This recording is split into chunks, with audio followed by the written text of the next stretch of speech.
북한의 모든 비밀 이야기와 국가기밀이 모이는 곳, 바로 선희시의 미용원이었습니다. 김정은의 전용 미용사로 발탁된 그녀는 김정은 외 많은 북한 고위직들의 머리를 다듬었죠. 그녀가 머리를 손질하는 동안에도 고위직들은 온갖 비리와 기밀을 발설하였고 그녀의 귀는 열려 있었습니다. 그러던 중 갑자기 나타난 초대받지 않은 손님. 그의 등장으로 선희씨는 살기 위한 탈출을 감행하게 됩니다. 과연 그 손님은 누구였으며 선희씨의 숨통을 조여온 건 무엇이었을까요? 오늘 우리는 북한 소문의 근원지, 미용사 선희씨의 탈북 이야기를 들어보겠습니다. 그 전에 잠깐 클릭 한 번으로 구독과 좋아요 눌러서 사연자를 응원해주세요. 그리고 어디서 듣고 계신지 댓글로 남겨주시면 한 분씩 인사드리겠습니다. 저는 15살의 부모님을 모두 잃었습니다. 아버지는 탄광사고로, 어머니는 그 충격으로 병을 얻어 돌아가셨죠. 청진의 작은 집에 혼자 남은 저는 살아남기 위해 뭐라도 해야 했습니다. 동네 미용실 김 선생님이 저를 거두어 주셨어요. 손재주가 있으면 굶지는 않는다며 가위질을 가르쳐 주셨죠. 아침부터 저녁까지 바닥을 쓸고 머리카락을 치우고 선생님 옆에서 지켜봤습니다. 밤에는 마네킹 머리로 연습했어요. 손가락이 굽고 어깨가 아파도 멈추지 않았습니다. 선희야, 넌 손끝이 섬세하구나. 선생님의 그 말 한마디가 저를 살게 했습니다. 1년쯤 지나자 간단한 커트는 제가 할 수 있게 됐어요. 손님들도 어린애가 제법인데? 라며 인정해 주셨죠. 그때부터 저는 이 일이 제 운명이라고 믿었습니다. 미용실 근처 부두에 박 선장님이 계셨습니다. 아버지 친구분이셨는데 부모님 돌아가신 후에도 저를 챙겨주셨어요. 일주일에 한 번은 꼭 들르셔서 물어보셨죠. 선희야, 밥은 먹고 다니냐? 네, 아저씨. 걱정 마세요. 힘들면 언제든 말해라. 아저씨가 있다. 그 말이 얼마나 큰 힘이 됐는지 모릅니다. 세상에 혼자가 아니라는 것, 누군가 저를 기억해 준다는 것만으로도 버틸 수 있었어요. 20살이 되었을 때 평양에서 온 사람이 미용실에 나타났습니다. 실력 있는 미용사를 찾는다며 저를 지목했어요. 김 선생님은 망설이셨지만 저는 기회라고 생각했습니다. 선생님, 저 평양 가보고 싶어요. 그래, 내 실력이면 어디 가도 인정받을 거다.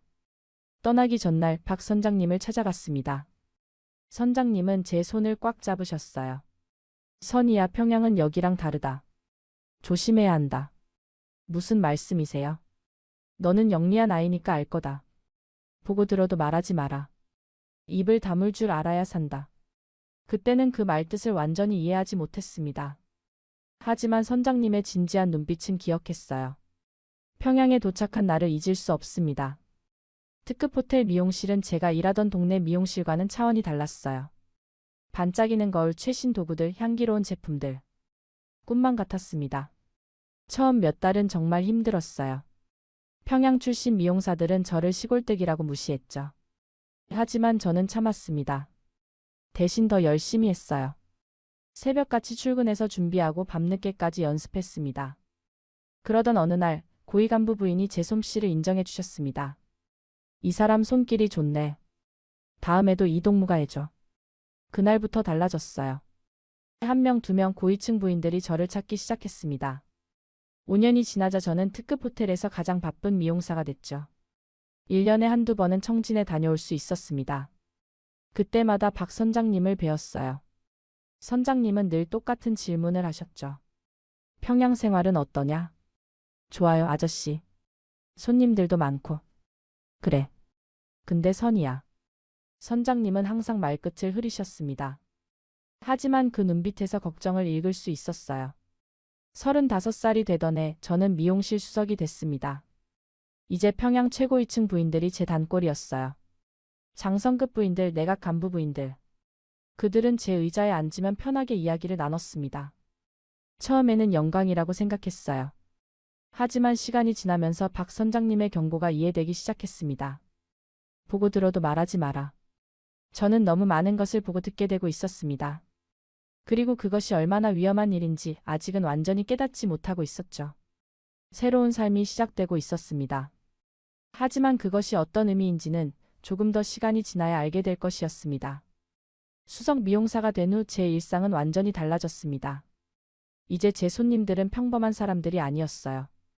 인민군 장성부인, 내각 부부장 부인, 땅 간부 부인들. 그들만 출입할 수 있는 특급 호텔 미용실에서 저는 매일 그들의 머리를 손질했습니다. 처음에는 긴장됐죠. 손이 떨릴 정도였어요. 하지만 부인들은 의외로 편하게 대해주셨습니다. 제 의자에 앉으면 경계를 풀고 이야기를 나누셨어요. 선희 동무, 오늘은 파마를 좀 세게 해줘. 네, 어디 중요한 행사라도 있으세요? 우리 남편이 승진했어. 다음 주에 축하 연회가 있단다. 이런 식으로 시작된 대화는 점점 깊어졌습니다. 머리를 만지는 동안 부인들은 마치 저를 투명인간 취급하듯 편하게 말씀하셨어요. 요즘 김 부부장 댁은 조용하더라. 무슨 일 있나 봐. 글쎄, 내가 듣기로는. 귀를 막고 싶었지만 막을 수 없었습니다. 저는 그저 조용히 빗질을 하고 가위질을 하며 아무것도 듣지 못한 척했어요. 어느 날 단골 손님인 리 부인이 오셨습니다. 인민군 중장 부인이셨죠. 평소와 달리 얼굴이 어두우셨어요. 선희야, 오늘은 머리 좀 예쁘게 해줘. 기분 전환 좀 하게. 무슨 일 있으세요? 우리 남편 부대에서 사람이 하나 사라졌어. 타령이래. 제 손이 잠깐 멈췄습니다. 리 부인은 한숨을 쉬셨어요. 요즘 그런 일이 많아. 다들 먹고 살기 힘드니까. 그날 오후 다른 부인이 오셔서 똑같은 이야기를 꺼냈습니다. 그런데 내용이 달랐어요. 탈령이 아니라 숙청됐다던데. 남쪽과 내통했다나 뭐라나. 저는 아무 말도 하지 않았습니다. 그저 고개를 끄덕이며 머리를 말았죠. 하지만 가슴은 두근거렸어요. 시간이 지나면서 더 많은 이야기들이 들려왔습니다. 뇌물거래, 권력 다툼, 비자금 조성. 부인들은 거울 속 제 얼굴을 보면서도 거리낌 없이 말했어요. 박 부장 댁은 중국에서 물건 많이 들여온대. 어떻게 하는 건지 우리도 좀 알려줬으면. 최 동무 남편은 러시아 사업으로 돈 엄청 벌었잖아. 평양에 아파트를 2채나 샀다던데. 저는 웃으며 대답했습니다. 저는 그런 건 잘 모르겠어요. 그래, 넌 그냥 머리나 잘해주면 돼. 그 말이 맞았습니다. 저는 그저 미용사일 뿐이었죠. 하지만 귀는 저절로 열리고 기억은 저절로 남았습니다. 가장 충격적이었던 건 강 부인의 이야기였어요. 당 간부 부인이셨는데 어느 날 펑펑 우시며 들어오셨습니다. 선희야, 내가 오늘 본 게 뭔지 알아? 저는 조심스럽게 물었습니다. 무슨 일 있으셨어요? 리 비서부인 말이야. 어제까지만 해도 여기 왔었잖아. 그 집이 오늘 아침에 비었어. 완전히 비어버렸단 말이야. 손에 들고 있던 빗이 떨어질 뻔했습니다. 저는 재빨리 주워들며 말했어요. 실수로 뭘 잘못하셨나 봐요. 실수? 그런 게 아니야. 숙청당한 거지. 남편이 파벌 싸움에서 밀렸나 봐. 강 부인은 거울 속 제 눈을 똑바로 보며 말했습니다. 선희야, 여기서 들은 얘기는 절대 밖에 나가서 하면 안 돼. 알지? 네, 당연하죠. 넌 착한 애니까 믿는다. 입단속 잘해야 살아. 그날 밤 집에 돌아와서 잠을 이룰 수 없었습니다. 며칠 전까지 제 의자에 앉아 웃던 리 부인의 얼굴이 떠올랐어요. 그분은 어디로 간 걸까요? 살아있기는 한 걸까요? 박 선장님의 말이 귓가에 맴돌았습니다. 보고 들어도 말하지 마라. 입을 다물 줄 알아야 산다. 이제야 그 의미를 알 것 같았어요. 저는 너무 많은 것을 듣고 있었습니다. 누가 승진하고 누가 밀리고 누가 돈을 벌고 누가 위험에 처했는지. 모든 비밀이 제 귀로 흘러들어왔어요. 문제는 이런 정보들이 점점 더 위험해지고 있다는 것이었습니다. 단순한 뒷담화가 아니었어요. 정치적 숙청, 권력투쟁, 불법 거래. 알아서는 안 될 것들을 알게 되는 거죠. 어느 날 새로운 부인이 오셨습니다. 보이부 간부 부인이었어요. 그분은 제게 의미심장한 말을 했습니다. 선희 동무, 여기서 일하는 거 좋지? 좋은 손님들 많이 만나고. 네, 감사합니다. 근데 말이야, 이런 자리에 있으면 조심해야 해. 듣고 싶지 않은 것도 들리잖아. 등골이 서늘해졌습니다. 저는 최대한 자연스럽게 웃으며 대답했어요. 저는 그냥 미용만 할 줄 알아요. 다른 건 관심 없습니다. 그래, 그게 좋아. 계속 그렇게 해. 그날 이후로 저는 더욱 조심하게 됐습니다. 부인들이 무슨 말을 해도 그저 네, 그렇군요만 반복했어요. 의견을 말하지 않았고 질문도 하지 않았습니다. 하지만 막을 수는 없었어요. 귀는 열려 있었고 기억은 쌓여갔습니다. 저는 점점 더 많은 비밀을 알게 되는 사람이 되어가고 있었죠. 몇 달 후 또 한 명의 단골 부인이 사라졌습니다. 박 부인이었어요. 늘 밝고 수다스럽던 분이셨는데 어느 날부터 예약이 취소됐습니다. 미용실 직원들도 수근거렸죠. 박 부인 남편이 문제가 생겼나 봐. 쉿 조용히 해. 우리가 알 바 아니야. 저는 가위질을 하면서도 기를 세웠습니다. 다음 손님이 오셨을 때 조심스럽게 물었어요. 박 부인은 요즘 안 보이시네요. 아, 그 집? 지방으로 내려갔대. 남편이 좌천됐나 봐. 좌천. 그게 끝이면 다행이지만 때로는 그게 시작일 수도 있다는 걸 이제는 알았습니다. 밤마다 악몽을 꿨어요. 사라진 부인들이 제 꿈에 나타나 물었습니다. 선이야, 넌 우리 얘기를 다 들었잖아. 왜 아무 말도 안 했어? 식은땀을 흘리며 깨어나곤 했죠. 제가 무슨 말을 할 수 있었겠습니까? 저는 그저 미용사일 뿐이었어요. 그런데 이상한 일이 생기기 시작했습니다. 미용실에 낯선 사람들이 가끔 나타났어요. 손님도 아니고 직원도 아닌 사람들. 그들은 잠깐 둘러보고는 나갔습니다. 저 사람들은 누구예요? 동료에게 물었더니 고개를 저었어요. 모르는 게 나아. 신경 쓰지 마. 하지만 신경 쓰지 않을 수가 없었습니다. 그들의 눈빛이 무언가를 확인하는 것 같았거든요. 그것이 얼마나 위험한 일인지 곧 깨닫게 될 것이었습니다. 39이 되던 해 가을 이상한 일들이 계속됐습니다. 미용실에 오는 손님들의 분위기가 달라진 거예요. 예전처럼 편하게 얘기하지 않았습니다. 선희 동무 요즘 일 많지? 네, 괜찮습니다. 그래. 건강 조심해. 짧게 끊기는 대화. 어색한 침묵. 뭔가 잘못되고 있었어요. 최 부인이 오셨을 때였습니다. 평소에 가장 말이 많으셨던 분인데 그날은 입을 꾹 다물고 계셨어요. 저는 조심스럽게 물었습니다. 오늘은 조용하시네요. 어디 편찮으세요? 최 부인은 거울 속 제 눈을 잠깐 보시더니 작은 목소리로 말했어요. 선이야, 요즘 조심해야 해. 분위기가 안 좋아. 무슨 말씀이세요? 그냥 입조심 잘하라는 거야. 내가 나쁜 마음이 있어서가 아니라 위험하니까. 가슴이 철렁했습니다. 최 부인은 더 이상 말하지 않으셨어요. 하지만 그 경고만으로도 충분했습니다. 며칠 후 미용실 책임자가 저를 불렀습니다. 사무실로 들어가는데 다리가 후들거렸어요. 선희 동무 앉아. 네. 동무는 우리 미용실에서 제일 실력이 좋아. 그래서 높으신 분들이 많이 찾고. 감사합니다. 그런데 말이야. 책임자는 담배를 한 모금 깊이 들이켰습니다. 미용사라는 게 참 조심해야 하는 직업이야. 손님들 얘기를 많이 듣잖아. 그렇지? 네, 하지만 저는 알아, 네가 말 안 하는 거. 그건 다들 알아. 근데 말이야, 아는 것 자체가 위험할 수 있어. 손에 땀이 났습니다. 책임자는 제 눈을 똑바로 보며 말했어요. 혹시 누가 물어보면 넌 아무것도 몰라. 알겠지? 네, 알겠습니다. 잘 생각해. 우리 모두를 위해서. 사무실을 나오는데 온몸에 힘이 빠졌습니다. 이게 무슨 뜻인지 정확히 알 수 있었어요. 저를 보호하려는 경고가 아니었습니다. 문제가 생기면 책임은 제 몫이라는 뜻이었죠. 그날 밤 청진에 있는 박 선장님께 전화를 걸었습니다. 공중전화에서 멀리 떨어진 곳에 아무도 없는지 확인하고 수화기를 들었어요. 아저씨, 저예요. 선이야. 무슨 일이냐? 요즘 평양이 좀. 말을 제대로 잊지 못했습니다. 박 선장님은 제 목소리만 듣고도 알아차리셨어요. 힘들구나. 조만간 청진에 내려올 수 있겠냐? 네, 다음 달에 휴가가 있어요. 그래, 그때 보자. 조심해서 다녀라. 전화를 끊고 돌아서는데 누군가 저를 보고 있는 것 같았습니다. 뒤를 돌아봤지만 아무도 없었어요. 하지만 그 느낌은 지워지지 않았습니다. 다음 주 충격적인 소식을 들었습니다. 제 단골이었던 정부인의 남편이 숙청됐다는 거예요. 간부들 사이에서 몰래 돈을 빼돌렸다는 이유였습니다. 문제는 그 이야기를 저도 들었다는 거예요. 정부인이 직접 자랑하셨던 내용이었습니다. 우리 남편은 똑똑해. 사업으로 돈을 많이 벌어. 그때는 대수롭지 않게 들었는데 이제 보니 그게 불법이었던 거죠. 그리고 저는 그 증인이 될 수 있었습니다.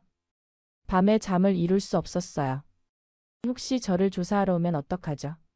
정부인이 무슨 말을 했는지 물어보면 저는 아무것도 몰랐다고 말할 수 있을까요? 미용실에서도 계속 신경이 쓰였습니다. 손님들과 눈이 마주치는 게 두려워졌어요. 그들이 저를 어떻게 생각할까? 위험한 존재로 보는 건 아닐까? 어느 날 새로운 손님이 오셨습니다. 보이부 소속이라고 했어요. 그분은 자리에 앉자마자 제게 물었습니다. 선희 동무는 여기서 오래 일했지?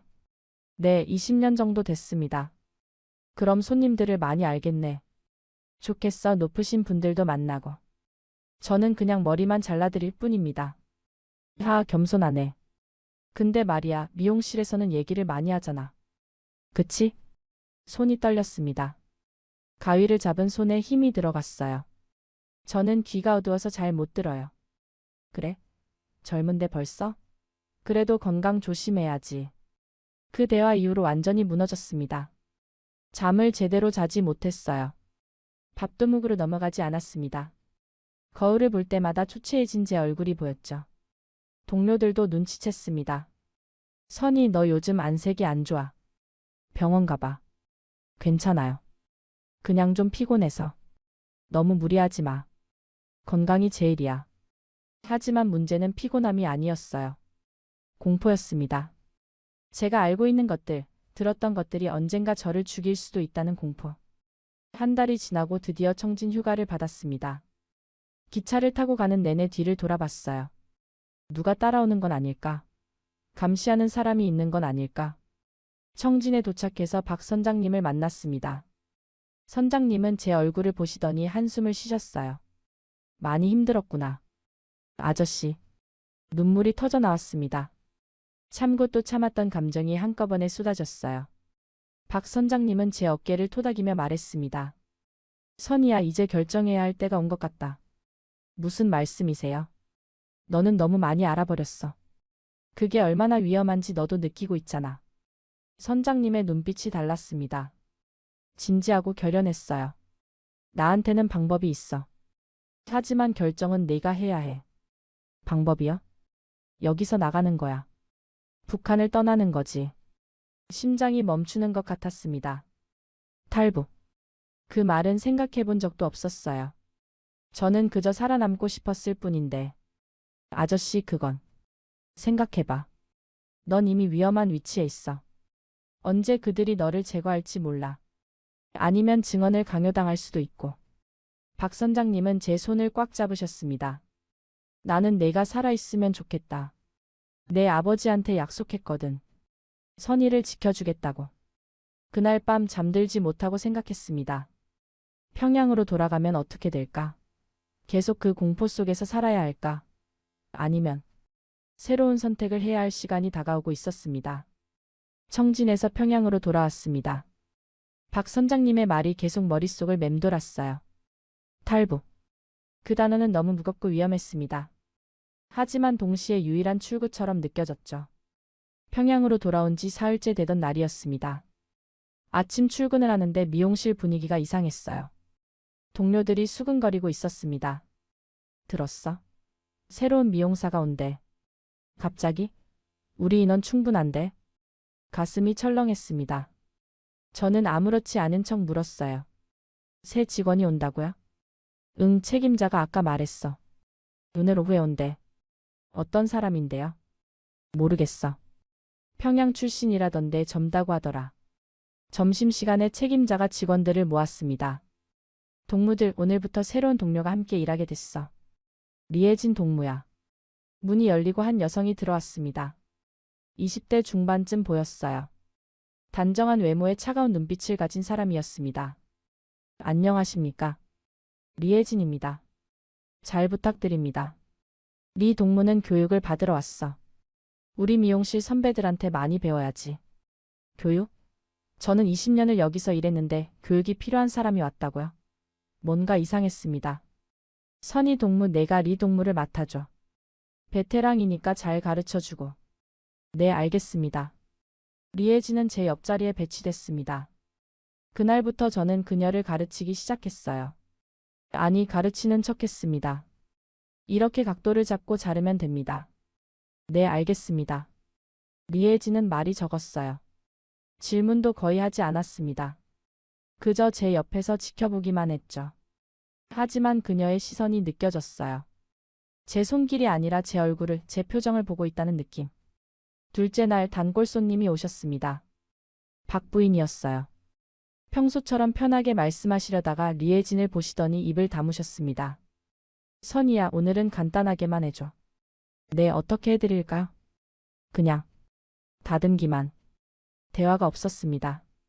박 부인도 저도 말을 아꼈어요. 리에진이 바로 옆에서 듣고 있었으니까요. 손님이 가신 후 리에진이 물었습니다. 저분은 단골이세요? 네, 오래 오셨어요. 평소에는 얘기를 많이 하세요? 글쎄요, 사람마다 다르죠. 리에진은 더 묻지 않았습니다. 하지만 뭔가를 확인한 듯한 표정이었어요. 사흘째 되던 날 결정적인 순간이 왔습니다. 점심시간에 리에진이 사무실로 들어갔어요. 한참 후에 나왔는데 책임자와 함께였습니다. 화장실에 가는 척하다가 우연히 그들의 대화를 들었습니다. 그래서 어때? 확인이 필요합니다. 좀 더 지켜봐야. 알았어. 조심해서 해. 온몸에 소름이 돋았습니다. 확인? 뭘 확인한다는 걸까요? 저를 확인하는 거였어요. 분명했습니다. 그날 저녁 집에 돌아와서 박 선장님께 전화를 걸었습니다. 손이 너무 떨려서 동전을 떨어뜨렸어요. 겨우 다시 잡아서 걸었습니다. 아저씨, 저예요. 선이야. 새로운 미용사가 왔어요. 교육받으러 왔다는데. 저는 감시하러 온 것 같아요. 전화기 너머로 박 선장님의 한숨이 들렸습니다. 그렇다면 시간이 없다. 어떡하죠? 선이야, 잘 들어. 내가 준비할 수 있어. 하지만 빨라야 해. 이번 주 안에 결정해야 돼. 이번 주요? 그래. 더 늦으면 위험해. 그들이 널 어떻게 할지 몰라. 가슴이 터질 것 같았습니다. 이번 주. 사나흘밖에 남지 않았어요. 아저씨, 저는. 무섭지? 나도 알아. 하지만 선이야, 거기 있으면 더 위험해. 넌 이미 그들 눈에 띄었어. 제가 뭘 잘못했나요? 잘못한 게 아니야. 내가 너무 많이 알아서 그래. 그게 죄가 됐어. 눈물이 났습니다. 이게 무슨 일인가요? 저는 그저 성실하게 일했을 뿐인데. 왜 이런 선택을 해야 하죠? 생각해봐. 내일 저녁까지 연락해. 결정하면 내가 모든 걸 준비할게. 네. 전화를 끊고 주저앉았습니다. 공중전화 부스 안에서 한참을 울었어요. 지나가는 사람들이 쳐다봤지만 상관없었습니다. 집으로 돌아가는 길 모든 게 달라 보였어요. 익숙한 거리, 늘 지나던 건물들. 이게 마지막 일 수도 있다는 생각이 들었습니다. 그날 밤 잠들지 못했어요. 방 안을 서성이며 생각했습니다. 떠나야 할까요? 정말로? 떠나면 평양에서의 20년이 사라집니다. 제가 쌓은 모든 것, 익숙한 일상, 알던 사람들. 하지만 남으면 어떻게 될까요? 리에진의 차가운 눈빛이 떠올랐습니다. 그녀는 분명 저를 감시하고 있었어요. 보고하고 있을 겁니다. 선희 동무는 손님들과 어떤 대화를 나누는지, 어떤 표정을 짓는지, 수상한 점은 없는지. 새벽이 되어서야 결심했습니다. 살고 싶었어요. 공포 속에서가 아니라 자유롭게 살고 싶었습니다. 다음 날 출근길 리에진이 웃으며 인사했습니다. 선희 선생님, 안녕하세요. 응, 안녕. 오늘도 많이 배우겠습니다. 그 미소가 소름 끼쳤습니다. 저는 평소처럼 일했어요. 웃고 손님 맞이하고 머리 잘라드렸습니다. 하지만 마음속으로는 계속 카운트다운을 하고 있었죠. 사흘, 이틀, 하루. 마지막 날 저녁, 마지막 손님을 보내고 퇴근했습니다. 동료들에게 인사했어요. 먼저 갈게요. 응, 조심히 가. 내일 봐요. 내일은 없을지도 모른다는 걸 알면서도 그렇게 말했습니다. 공중전화로 달려갔습니다. 손이 떨려서 번호판을 제대로 누르기도 힘들었어요. 아저씨. 선이야, 결정했니? 네. 떠나겠어요. 알았다. 이번 주 토요일 청진으로 내려와. 밤 기차 타고. 네. 선이야, 돌아올 수 없어. 알지? 알아요. 그래. 용기 내줘서 고마워. 아저씨가 꼭 살려낼게. 전화를 끊었습니다. 결정했어요. 이제 돌이킬 수 없습니다. 토요일이 왔습니다. 평소처럼 출근했어요. 리혜진이 제 옆에서 일했습니다. 마지막으로 보는 그녀였죠. 선희 선생님, 요즘 피곤해 보이세요. 좀 그래. 잠을 잘 못 자서. 건강 조심하세요.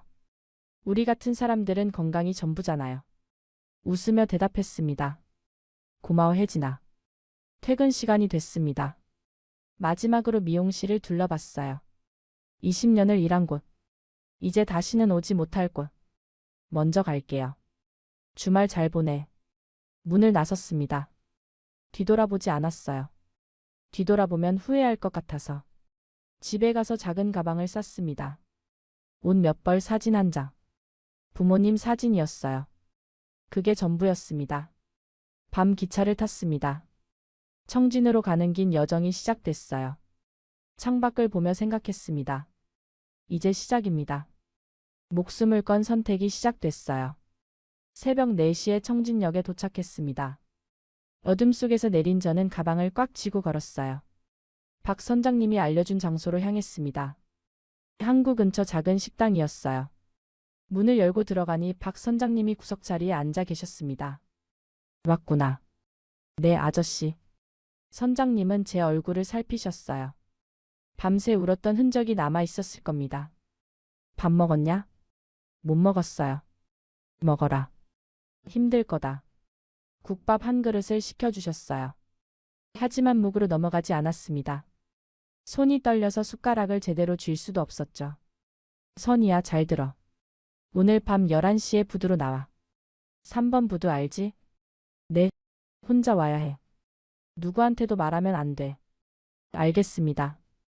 그리고 선장님은 작은 봉투를 건네셨습니다. 중국 돈이야. 도착하면 필요할 거다. 그리고 이 번호 잘 외워둬. 중국에서 연락할 사람이야. 종이에 적힌 번호를 보고 또 봤습니다. 외우고 또 외웠어요. 그리고 종이를 찢어서 삼켰습니다. 착하다. 오늘 낮에는 절대 밖으로 나오지 마. 여기 2층에 방 잡아놨어. 거기서 쉬어. 네, 아저씨. 그리고 선이야. 선장님의 눈이 붉어졌습니다. 미안하다. 내 아버지한테 약속했는데 이런 식으로밖에 못 지켜서. 아니에요, 아저씨. 아저씨가 아니었으면 저는 더 이상 말할 수 없었습니다. 눈물이 쏟아졌어요. 2층 방은 좁고 낡았습니다. 하지만 안전했어요. 하루 종일 그곳에 있으면서 창밖을 봤습니다. 청진 바다가 보였어요. 저 바다를 건너야 한다니. 믿기지 않았습니다. 저녁이 됐습니다. 선장님이 검은 옷을 가져다 주셨어요. 이걸 입어. 눈에 띄면 안 돼. 네. 무섭지? 네. 무서워요. 나도 무섭다. 하지만 해야지. 너를 살려야 하니까. 10시가 됐습니다. 선장님과 함께 식당을 나왔어요. 어둠 속을 조심조심 걸었습니다. 사람들 눈에 띄지 않게 골목으로만 다녔죠. 3번 부두에 도착했습니다. 작은 어선 한 척이 보였어요. 평범한 배였습니다. 매일 고기잡이 나가는 배와 똑같아 보였죠. 저걸 타는 거예요. 그래. 저게 제일 안전해. 큰 배는 오히려 눈에 띄거든. 배에 올랐습니다. 배 안에는 2사람이 더 있었어요. 젊은 남자와 나이 든 여자. 그들도 저처럼 탈북하는 사람들이었습니다. 서로 말 걸지 마. 이름도 묻지 마. 박 선장님의 단호한 목소리였어요. 우리는 고개를 끄덕였습니다. 11시 30분 배가 출발했습니다. 천천히 소리 없이 부두를 떠났어요. 청진의 불빛이 멀어졌습니다. 저는 그 불빛을 바라보며 생각했습니다. 안녕 북한. 안녕 제 인생의 40년. 바다는 생각보다 거칠었습니다. 배가 심하게 흔들렸어요. 파도가 갑판을 때렸고 차가운 물보라가 얼굴에 튀었습니다. 배 아래로 내려가. 위에 있으면 위험해. 우리는 배 밑 좁은 공간으로 내려갔습니다. 어둡고 냄새가 났어요. 물고기 비린내와 기름 냄새가 섞여 있었죠. 하지만 참아야 했습니다. 1시간쯤 지났을까요? 갑자기 배가 멈췄습니다. 박 선장님이 급히 내려왔어요. 조용히 해. 순찰선이야. 심장이 멈추는 줄 알았습니다. 순찰선? 여기까지 왔는데? 위에서 소리가 들렸습니다. 불빛이 보였어요. 누군가 배를 확인하고 있었습니다. 어디 가시오? 고기잡이요. 요즘 고기가 안 잡혀서 좀 더 나가보려고. 이 시간에? 새벽 물때가 좋잖소. 긴 침묵이 흘렀습니다. 저는 숨도 쉬지 못했어요. 옆에 여자분이 떨고 계셨습니다.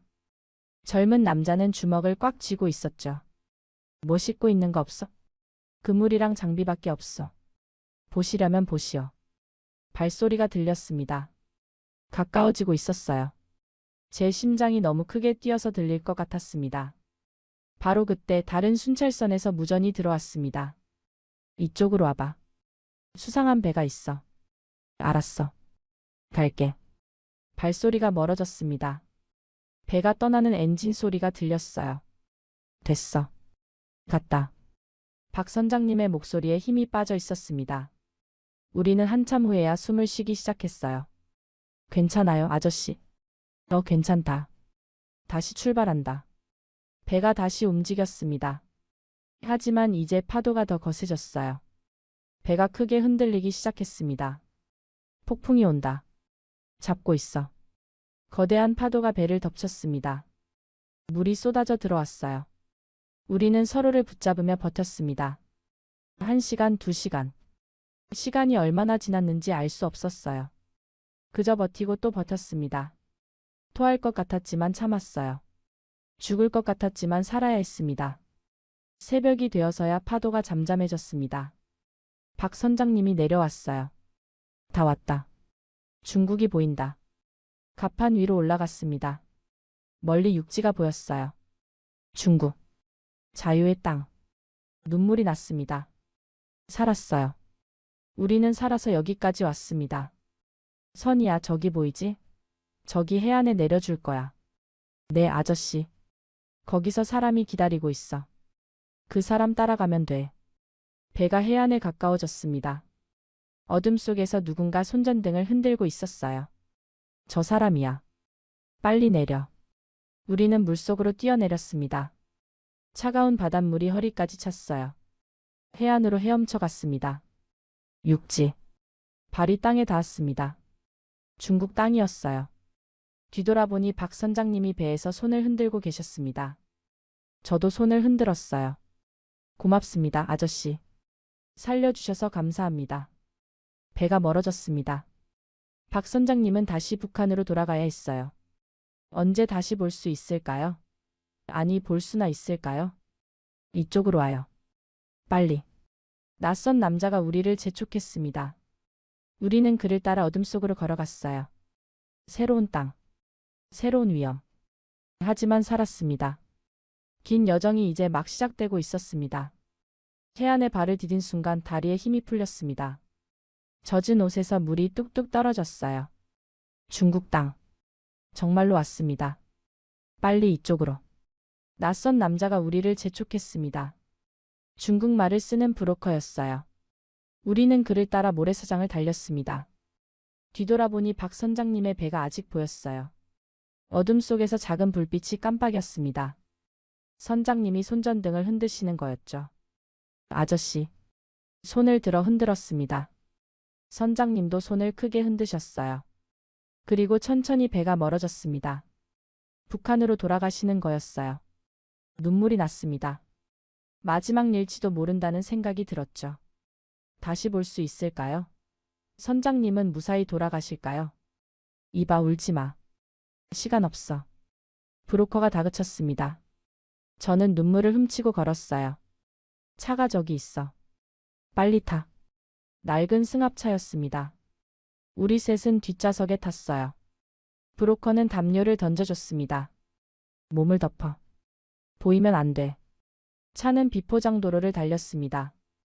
심하게 흔들렸어요. 잇몸이 아팠지만 참았습니다. 1시간쯤 달렸을까요? 차가 멈췄어요. 내려. 여기서 며칠 있어야 해. 도착한 곳은 외딴 농가였습니다. 어둠 속이라 주변이 잘 보이지 않았어요. 들어가. 방 하나에 우리 셋이 들어갔습니다. 작고 낡았어요. 창문은 판자로 막혀 있었습니다. 밖으로 나가지 마. 소리도 내지 마. 알았지? 언제까지 여기 있어야 해요? 내가 오라고 할 때까지. 며칠 걸릴 거야. 브로커가 나가고 문이 잠겼습니다. 갇혔어요. 탈출했는데 또 갇혔습니다. 함께 온 젊은 남자가 구석에 주저앉았어요. 나이 든 여자는 떨고 계셨습니다. 여기, 정말 중국 맞나요? 남자가 물었습니다. 맞을 거야. 바다 건넜으니까. 그런데 왜 이렇게 숨어야 해요? 중국도 안전하지 않아. 북한 사람 잡으면 돌려보낸대. 뭐라고요? 남자의 얼굴이 하얗게 질렸습니다. 송환이야. 붙잡히면 북한으로 돌아가는 거지. 여자분이 작게 신음했습니다. 그럼 우리 정치범 수용소 가는 거잖아요. 그래서 조심해야 해. 절대 밖에 나가면 안 돼. 그날 밤 아무도 잠들지 못했습니다. 밖에서 들리는 소리에 모두 깜짝깜짝 놀랐어요. 깨 짖는 소리, 차 지나가는 소리, 바람 소리. 모든 게 무서웠습니다. 다음 날 아침 문이 열렸습니다. 조선족 아주머니가 밥을 가져왔어요. 먹어. 며칠 못 먹었을 거 아니야. 감사합니다. 조심해야 해. 요즘 단속이 심해. 공안이 자주 와요. 응. 북한 사람들 찾으러 다닌다더라. 너희 같은 사람들. 등골이 서늘해졌습니다. 여기도 안전하지 않다니. 사흘이 지났습니다. 좁은 방에서 나갈 수 없었어요. 창문 판자 틈으로만 밖을 봤습니다. 언니, 우리 언제까지 이래야 해요? 모르겠어. 미칠 것 같아요. 여기서. 참아야지. 한국 가려면. 한국. 그 말만이 희망이었습니다. 나흘째 밤 갑자기 문이 열렸습니다. 브로커였어요. 짐 싸. 지금 가야 해. 지금요? 밤인데? 밤이라서 가는 거야. 빨리. 우리는 급히 짐을 챙겼습니다. 가진 게 별로 없었어요. 작은 가방 하나씩. 밖으로 나왔습니다. 차가운 바람이 불었어요. 하늘에는 별이 가득했습니다. 저 차 타. 또 다른 차였습니다. 이번에는 트럭이었어요. 짐칸에 타라고 했습니다. 여기요? 그래. 건문 나올 수 있어. 짐 사이에 숨어. 짐칸에 올랐습니다. 박스들 사이에 몸을 숨겼어요. 어둡고 좁았습니다. 트럭이 출발했습니다. 덜컹거렸어요. 숨이 막혔지만 참았습니다. 1시간쯤 지났을 때였습니다. 트럭이 멈췄어요. 건문이다. 움직이지 마. 밖에서 중국말이 들렸습니다. 군인들이 차를 확인하는 소리였어요. 뭐 싣고 가? 건축 자재요. 열어봐. 문이 열리는 소리가 났습니다. 심장이 터질 것 같았어요. 됐어. 가. 트럭이 다시 움직였습니다. 한참 후에야 숨을 쉴 수 있었어요. 새벽에 도착한 곳은 작은 마을이었습니다. 조선족들이 사는 곳이라고 했어요. 여기서 또 며칠 있어야 해. 다음 루트 준비되면 연락할게. 이번에는 한 집 지하실이었습니다. 더 좁고 더 어두웠어요. 여기가 우리가 있을 곳이에요. 그래. 불평하지 마. 안전한 데야. 일주일이 지났습니다. 지하실에서 나갈 수 없었어요. 햇빛도 보지 못했습니다. 미치겠어요. 나가고 싶어요. 젊은 남자가 울먹였습니다. 참아. 조금만 더. 언제까지요? 대체 언제까지요? 한국 갈 때까지. 하지만 저도 확신이 없었습니다. 정말 갈 수 있을까요? 열흘째 브로커가 왔습니다. 준비됐어. 내일 출발해. 어디로요? 남쪽으로. 한국은 중국에서 직접 못 가. 제3국 거쳐야 해. 제3국이요? 라오스, 태국. 거기 가서 한국 대사관 찾으면 돼. 멀고 험한 길이 기다리고 있었습니다. 다음 날 새벽 우리는 또 길을 떠났습니다. 버스, 기차, 트럭. 계속 갈아탔어요. 중국 땅을 가로지르는 긴 여정이었습니다. 낮에는 숨고 밤에는 이동했어요. 한 달이 지났습니다. 중국 남쪽 국경 근처에 도착했어요. 여기서 강을 건너야 해. 라오스로 가는 거야. 강을요? 응. 밤에 건널 거야. 그날 밤 또다시 물속으로 들어갔습니다. 차가운 강물이었어요. 허리까지 찼습니다. 조용히. 국경 경비가 있어. 숨죽이며 걸었습니다. 한 걸음 한 걸음. 미끄러웠어요. 넘어질 것 같았습니다. 30분쯤 걸렸습니다. 반대편 땅에 닿았어요. 라오스야. 성공했어. 하지만 기뻐할 겨를이 없었습니다.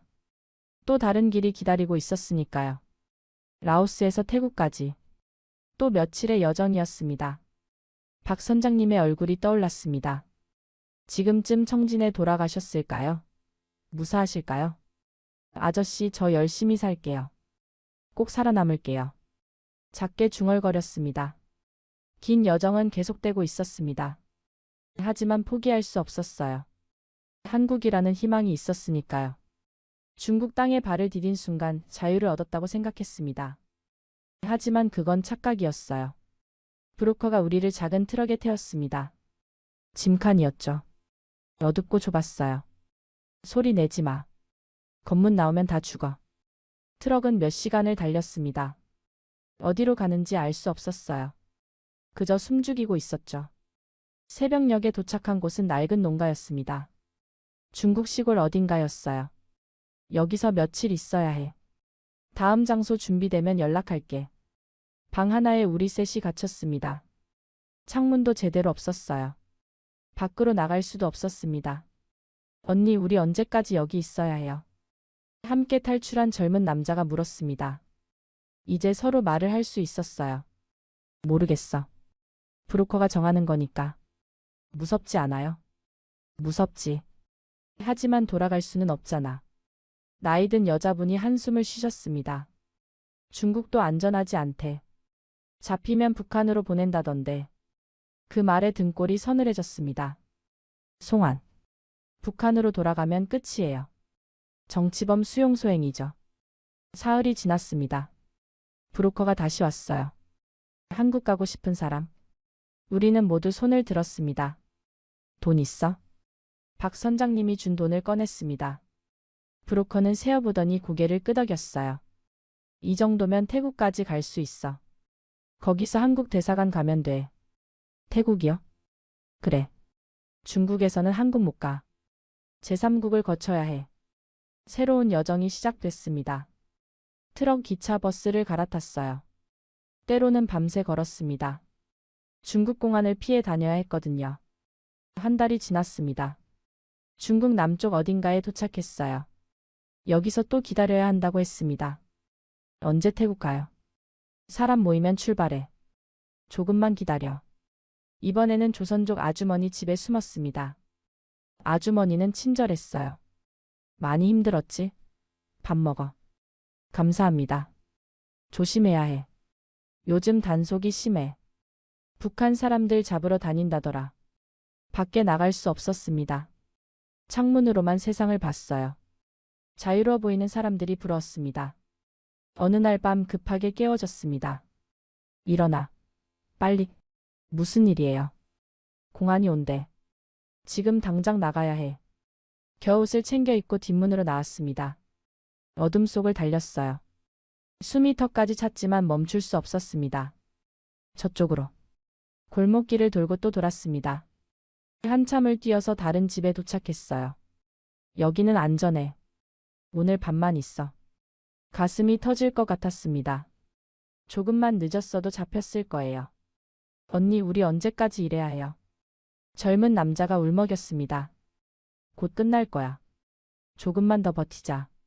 하지만 저도 확신이 없었어요. 정말 한국에 갈 수 있을까요?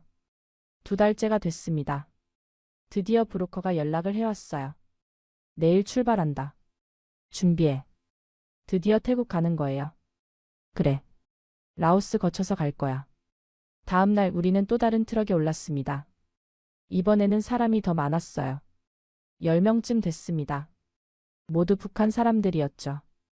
국경을 넘는 것은 위험했습니다. 몰래 강을 건너야 했어요. 물이 차가웠습니다. 허리까지 차는 물속을 걸었죠. 조용히 해. 국경 경비가 있어. 숨소리조차 죽였습니다. 한 발 한 발 조심스럽게 걸었어요. 라오스 땅에 도착했습니다. 여기서 다시 버스를 탔어요. 비포장 도로를 달렸습니다. 온몸이 뒤흔들렸죠. 사흘이 걸렸습니다. 드디어 태국 국경이 보였어요. 여기서 또 강을 건너야 해. 또요. 마지막이야. 저기만 넘으면 태국이야. 밤이 되길 기다렸습니다. 그리고 강으로 내려갔어요. 이번 강은 더 깊었습니다. 헤엄칠 줄 알아요. 조금은. 그럼 저 따라와. 천천히. 강물에 들어갔습니다. 너무 차가웠어요. 다리에 힘이 풀렸습니다. 힘내요. 거의 다 왔어. 필사적으로 헤엄쳤습니다. 죽을 것 같았지만 포기할 수 없었어요. 여기까지 왔는데. 강 건너편에 도착했습니다. 기진맥진해서 쓰러졌어요. 일어나요. 아직 안 끝났어. 숲속을 1시간쯤 걸었습니다. 그리고 도로가 나왔어요. 저기 봐요. 태국 경찰이에요. 브로커가 말했습니다. 이제 저 사람들한테 가면 돼. 탈북자라고 말해. 그럼 수용소로 보내줄 거야. 수용소요? 거기서 한국 대사관에서 사람이 와. 그럼 한국 갈 수 있어. 드디어였습니다. 긴 여정의 끝이 보였어요. 우리는 경찰에게 다가갔습니다. 손을 들고 천천히. 노스코리어. 디펙터. 경찰들이 놀란 표정을 지었습니다. 무전기로 뭔가 말했어요. 그리고 우리에게 다가왔습니다. 오케이. 차에 탔습니다. 이번에는 숨을 필요가 없었어요. 떳떳하게 앉을 수 있었습니다. 수용소에 도착했습니다. 다른 탈북자들이 많이 있었어요. 모두 한국을 기다리는 사람들이었죠. 일주일이 지났습니다. 한국 대사관에서 사람들이 왔어요. 이름이 어떻게 되세요? 선희입니다. 어느 지역 출신이세요? 함경북도 청진이요. 평양에서 일했고요. 무슨 일 하셨어요? 미용사였습니다. 면접이 시작됐습니다. 제 신원을 확인하는 절차였어요. 모든 것을 말했습니다. 제 인생을 탈북 이후로 여기까지 온 과정을. 한 달이 지났습니다. 드디어 결과가 나왔어요. 축하합니다. 한국 입국이 승인됐습니다. 눈물이 쏟아졌습니다. 정말로 갈 수 있다니. 한국에 갈 수 있다니. 비행기를 탔습니다. 생전 처음 타는 비행기였어요. 창밖을 보며 생각했습니다. 박 선장님, 저 갑니다. 아저씨가 살려주신 목숨 소중히 살겠습니다. 북한에서 함께 있었던 사람들, 사라진 부인들, 제가 기억하겠습니다. 새로운 삶이 기다리고 있었습니다. 진짜 자유가 시작되는 것이었죠. 인천공항에 발을 디딘 순간을 잊을 수 없습니다. 2023년 5월이었어요. 공항은 밝고 깨끗했습니다. 북한에서 본 공항과는 완전히 달랐죠. 대한민국에 온 것을 환영합니다. 공무원이 웃으며 말했습니다. 환영. 그 말에 눈물이 났어요. 감사합니다. 이제 안전합니다. 하나원으로 가시게 될 거예요. 하나원. 탈북자 정착 교육을 받는 곳이라고 들었습니다. 버스를 타고 이동했습니다. 창밖으로 보이는 풍경이 놀라웠어요. 높은 건물들, 깨끗한 도로, 많은 차들. 드라마에서만 보던 풍경이었습니다. 하나원에 도착했습니다. 생각보다 괜찮은 곳이었어요. 깨끗하고 따뜻했습니다. 여기서 3달 정도 생활하시게 됩니다. 한국 사회 적응 교육을 받으실 거예요. 교육이 시작됐습니다. 은행 사용법, 지하철 타는 법, 휴대전화 쓰는 법. 모든 게 새로웠어요. ATM에서 이렇게 카드를 넣으시면. 강사님이 설명했습니다. 신기했어요. 카드 하나로 돈을 찾을 수 있다니. 편의점에서는 이렇게 계산하시면 됩니다. 실습도 했습니다. 바코드를 찍고 카드로 결제하고. 간단한 일인데 처음에는 어려웠어요. 하나원에는 다른 탈북자들도 많았습니다. 나이도 출신도 다양했어요. 그 중에 경숙 언니가 있었습니다. 언니는 어디 출신이에요? 나? 해산이야. 넌? 청진이요. 평양에서 일했고요. 평양? 대단한데. 무슨 일 했어? 미용사였어요. 경숙 언니의 눈이 반짝였습니다.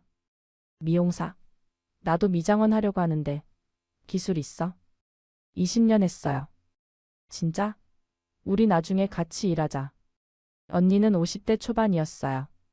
함경도 사투리를 쓰는 시원시원한 성격의 사람이었죠. 그날부터 우리는 친해졌습니다.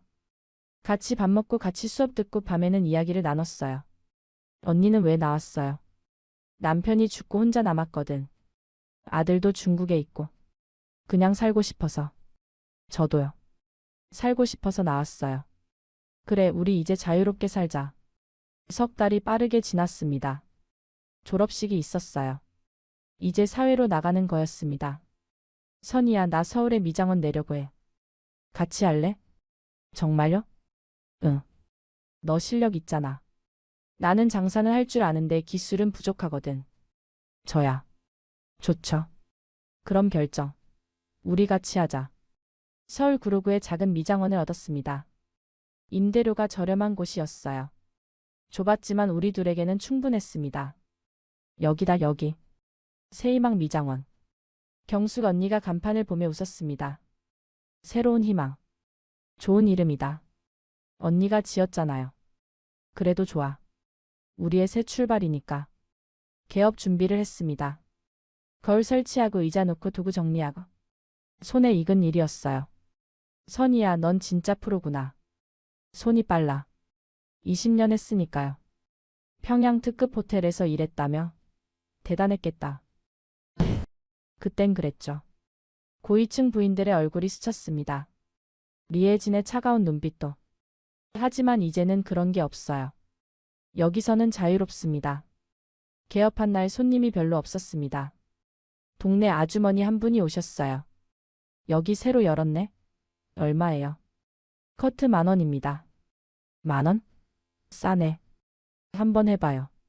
제 손이 움직였습니다. 익숙한 동작이었어요. 가위질, 빗질. 자연스러웠습니다. 너무 잘하시네요. 어디서 배웠어요? 북한에서 배웠어요. 북한? 아, 탈북하신 분이구나. 힘들었겠다. 이제 괜찮아요. 잘하시네, 진짜. 다음에 또 올게요. 그 아주머니가 소문을 내주셨어요. 며칠 후부터 손님이 늘기 시작했습니다. 여기 실력 좋다면서요. 네, 편하게 앉으세요. 탈북자시라던데 북한에서도 미용사 하셨어요. 네, 평양에서 일했습니다. 평양? 우와, 신기하다. 거기도 미장원 있어요. 네, 있어요. 손님들은 호기심이 많았습니다. 북한 이야기를 듣고 싶어 했어요. 저는 말할 수 있는 것만 말했습니다. 북한은 어땠어요? 힘들었어요. 자유가 없었죠. 그래도 잘 오셨어요. 여기서 행복하게 사세요. 감사합니다. 반년이 지났습니다. 단골 손님들이 생겼어요. 동네 아주머니들, 직장인들, 학생들. 다양한 사람들이 왔습니다. 어느 날 한 손님이 물었습니다. 원장님, 북한에서는 무서운 일 없으셨어요? 손이 잠깐 멈췄습니다. 무서운 일? 많았죠. 사라진 사람들, 리에진의 감시, 밤바다 탈출. 있었어요. 많이 있었죠. 힘드셨겠다. 그래도 이제 자유잖아요. 네, 이제는 자유예요. 자유. 그 말이 실감났습니다. 여기서는 누구 눈치 안 보고 살 수 있어요. 말하고 싶은 건 말하고 가고 싶은 곳 가고 하고 싶은 일 할 수 있습니다. 저녁이 되면 경숙 언니와 퇴근했습니다. 오늘도 수고했어, 선이야. 언니도요. 오늘 매출 괜찮았지?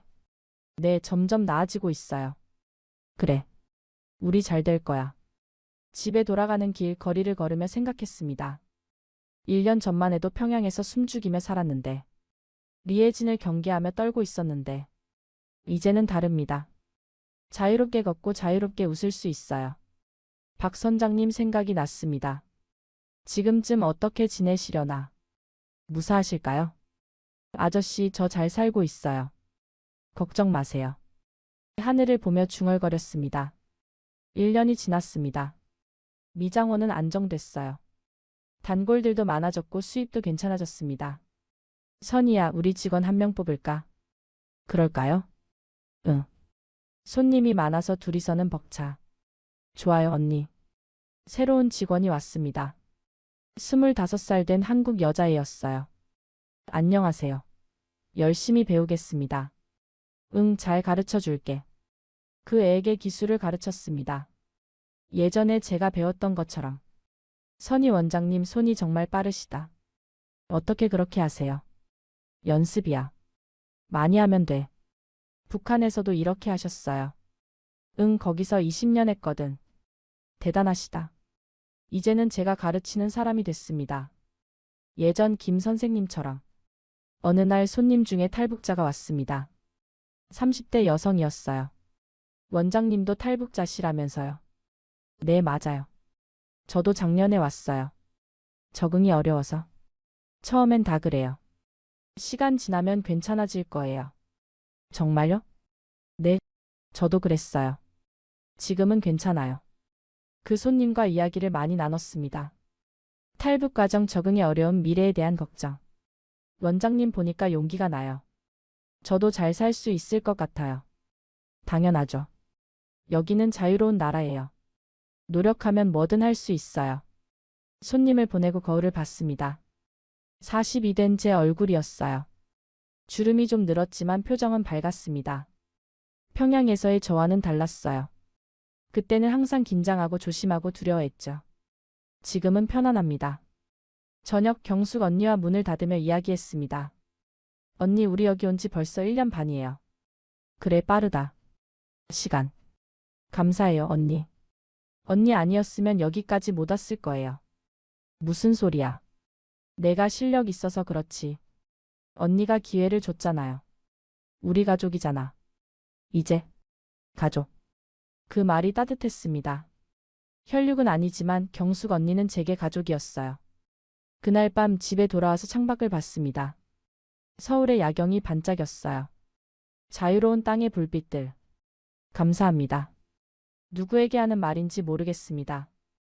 박 선장님에게, 하늘에 계신 부모님께, 아니면 이 모든 여정을 견디게 해준 저 자신에게. 이제 저는 자유롭습니다. 두려움 없이 살 수 있어요. 그것만으로도 충분히 행복합니다. 내일도 미장원에 갈 겁니다. 손님들을 맞이하고 머리를 잘라드리고 웃으며 이야기를 나눌 거예요. 그것이 제 새로운 일상입니다. 평범하지만 소중한 자유로운 삶.